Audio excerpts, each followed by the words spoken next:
MLC కవిత custody petition పైన కాసేపట్లో rows avenue court తీర్పు వెల్లడించనుంది. మధ్యాహ్నం 2 గంటలకు తీర్పు వెలువరించనుంది. ఢిల్లీ లిక్కర్ కేసులో కవిత ప్రధాన సూత్రధారి అంటూ సీబీఐ తరపు లాయర్లు వాదనలు వినిపించారు. హైదరాబాద్ సహా పలు ప్రదేశాల్లో ఈ స్కామ్ కు సంబంధించిన సమావేశాలు జరిపినట్లు చెబుతోంది సీబీఐ. కవిత ఆడిటర్ బుచ్చిబాబు వాంగ్మూలం ప్రకారం ఇందులో విజయ్ నాయర్, మాగుంట శ్రీనివాసులు సహా అనేక మంది ముఖ్య నేతలు ఉన్నట్లు స్పష్టమవుతోందని చెబుతోంది సీబీఐ. సౌత్ గ్రూప్ నుంచి 100 కోట్లు సమీకరించినట్లు వాట్సాప్ చాట్ ధృవీకరిస్తోందని చెబుతున్నారు సీబీఐ తరపు న్యాయవాదులు. దీనికి సంబంధించిన సాక్ష్యాలను, ఆధారాలను కోర్టుకు అందజేశామన్నారు. అందుకే ఆమెను విచారించాలని ఢిల్లీ స్పెషల్ కోర్టు న్యాయమూర్తిని కోరింది. జ్యుడిషియల్ కస్టడీలో ఉన్నప్పుడు కోర్టు అనుమతి లేకుండా అరెస్టు చేయడం కుదరదని కవిత తరపు న్యాయవాది తెలిపారు. కవిత విషయంలో సీబీఐ ఈ నిబంధన ఫాలో కాలేదని వాదించారు. దీనిపై స్పందించిన సీబీఐ తరపు న్యాయవాది ప్రాథమిక హక్కులకు ఎలాంటి విఘాతం కలిగించలేదన్నారు. ఎలాంటి నిబంధనలు తాము ఉల్లంఘించలేదని కోర్టుకు తెలిపారు. జైలు అధికారులకు ముందుగా సమాచారం ఇచ్చామన్నారు. కవిత భర్తకు కూడా అరెస్టు గురించి చెప్పామని న్యాయమూర్తికి చెప్పారు.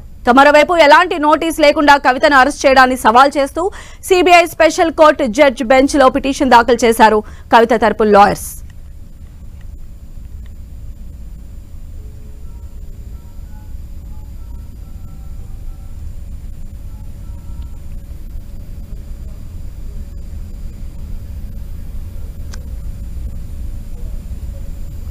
ఎమ్మెల్సీ కవిత కస్టడీ పిటిషన్ పైన మరి కాసేపట్లోనే రౌస్ అవెన్యూ కోర్టు తీర్పు వెల్లడించబోతోంది. దాదాపు మధ్యాహ్నం 2 గంటలకు తీర్పు వెలువడే అవకాశాలు కనిపిస్తున్నాయి. ఢిల్లీ లిక్కర్ కేసులో ప్రస్తుతం కవిత ప్రధాన సూత్రధారి అంటూ కూడా సీబీఐ తరపు లాయర్లు వారి వాదనలు వినిపించారు. హైదరాబాద్ సహా పలు ప్రదేశాల్లో ఈ స్కామ్ కు సంబంధించిన అన్ని సమావేశాలు జరిపినట్లు కూడా సీబీఐ ప్రధానంగా చెప్తోంది.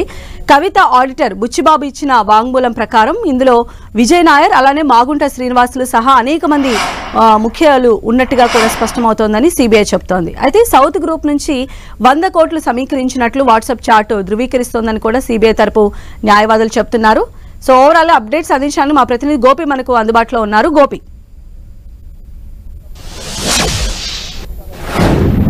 ఢిల్లీ లిక్కర్ పాలసీ సిబిఐ కేసులో అరెస్ట్ అయిన కవితను రౌస్ అవెన్యూ కోర్టులో ప్రొడ్యూస్ చేయడం జరిగింది. అయితే కవితను సిబిఐ క్వశ్చన్ చేయడాన్నే కవిత తరపు న్యాయవాదులు అబ్జెక్ట్ చేస్తున్నారు.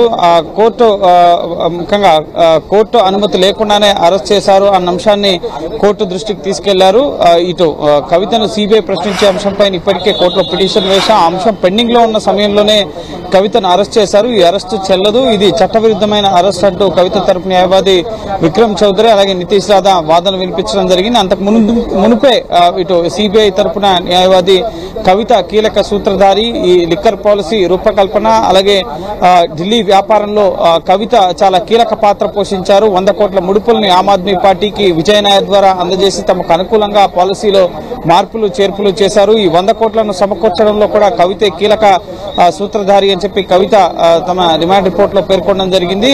ఇటు సౌత్ గ్రూప్ నుంచి మాగుంట శ్రీనివాసులు రెడ్డి, మాగుంట రాఘవ అలాగే శరత్ చంద్రారెడ్డి నుంచి డబ్బులు ముఖ్యంగా హవాలా రూపంలోనూ అలాగే నేరుగా కూడా వీళ్ళ మధ్య ట్రాన్సాక్షన్స్ జరిగాయి, ఆర్థిక లావాదేవీలు జరిగాయి అన్న అంశాలకు సంబంధించి మా వద్ద ఆధారాలు ఉన్నాయని చెప్పి వాట్సాప్ చాట్స్ తో పాటుగా అనేక ఆధారాలని కోర్టు ముందు ఉంచడం జరిగింది. అయితే నిబంధనల ప్రకారమే కవితను అరెస్ట్ చేశాం, ఎక్కడా కూడా కవిత హక్కులకు భంగం కలిగే విధంగా సిబిఐ వ్యవహరించలేదు అని చెప్పి సిబిఐ తరపు న్యాయవాది వాదనలు వినిపించారు. అయితే ముందస్తుగా కవిత తరపు న్యాయవాదులు ఏదైతే అబ్జెక్షన్ రేజ్ చేశారో నిన్న కూడా కవితను అరెస్ట్ చేస్తున్నట్లుగా ఎటువంటి సమాచారం ఇవ్వలేదు, ఎటువంటి నోటీస్ కూడా ఇవ్వలేదు. అలాగే అటువంటి ప్రొవిజన్ ఏదన్నా ఉందా, ముందస్తు నోటీస్ ఇవ్వడం కానీ కోర్టు నుంచి అనుమతి తీసుకునే ప్రొవిజన్ ఏదన్నా సిఆర్పిసిలో ఉందా అని చెప్పి కూడా కవిత తరపు న్యాయవాదిని జడ్జి కావేరి భవేజా ప్రశ్నించడం జరిగింది. దీనికి సంబంధించి ఎటువంటి అనుమతి అవసరం లేదన్న విషయాన్ని చెప్పినప్పటికీ పూర్తిగా ఏకపక్షంగా సిబిఐ వ్యవహరిస్తుంది, తమకు అధికారం ఉంది కదా అని చెప్పి ఇష్టానురీత్యా వ్యవహరిస్తుంది అన్న అంశాలని కోర్టు దృష్టికి కవిత తరపు న్యాయవాది తీసుకెళ్లడం జరిగింది. కవితను సిబిఐ కస్టడీలో ప్రశ్నించే అంశంపైనే తమకు నోటీసులు ఇవ్వలేదు కాబట్టి ఆ అంశంపైన తొలుత మధ్యాహ్నం 2 గంటలకి ఆర్డర్ ఇస్తామని చెప్పి ఇటు CBI special court judge Kaveri Baweja స్పష్టం చేశారు. సో కవితను సిబిఐ క్వశ్చన్ చేసే అంశం పైన కవిత తరపున న్యాయవాదులు వేసిన పిటిషన్ పైన 2 గంటలకి జడ్జిమెంట్ రాబోతోంది. ఆ తర్వాత లంచ్ తర్వాత ఇటు కవితను సిబిఐ అరెస్ట్ చేయడాన్ని, సిబిఐ కస్టడీని సవాల్ చేస్తూ దాఖలు చేసిన పిటిషన్ ని భోజన విరామం అనంతరం రౌజ్ అవెన్యూ కోర్టు విచారణ జరగబోతోంది. కవితను 5 రోజుల కస్టడీకి సిబిఐ కోరుతోంది. ఈ లిక్కర్ పాలసీ కేసులో కవిత పాత్ర చాలా కీలకం. కవితకు వ్యతిరేకంగా ఆధారాలున్నాయి. సో వాటన్నిటిపైన ఆమె గతంలో 2 సార్లు ప్రశ్నించాం. సో కేసు విచారణకు ఆమె సహకరించడం లేదు. ఇతర నిందితులు సిఆర్పిసి 160, 161, 164 కింద మాగుంట రాఘవ, మాగుంట శ్రీనివాసరెడ్డి, అలాగే శరత్ చంద్రారెడ్డి, బుచ్చిబాబు ఇటువంటి నిందితుల స్టేట్మెంట్స్ అన్నింటినీ కూడా మేము రికార్డ్ చేసాం. వాటన్నింటిలో కూడా కవిత చాలా కీలక సూత్రధారి అని చెప్పి వాళ్ళంతా కూడా స్టేట్మెంట్స్ ఇచ్చారు. వాళ్ళు అప్రూవర్లుగా కూడా మారారు అని చెప్పి సిబిఐ కోర్టు దృష్టికి తీసుకురావడం జరిగింది. సో ఫర్దర్ ఇన్వెస్టిగేషన్ కోసం కవితను 5 రోజుల కస్టడీ కోవడం జరిగింది. సో కవిత కస్టడీ అంశం పైన మధ్యాహ్నం 2 గంటల తర్వాత మళ్లీ వాదనలు కొనసాగబోతున్నాయి. అలాగే కవితను సిబిఐ ప్రశ్నించే అంశం పైన కవిత తరపున న్యాయవాదులు దాఖలు చేసిన పిటిషన్ పైన మధ్యాహ్నం 2 గంటలకి కోర్టు తీర్పు ఇవ్వబోతోంది.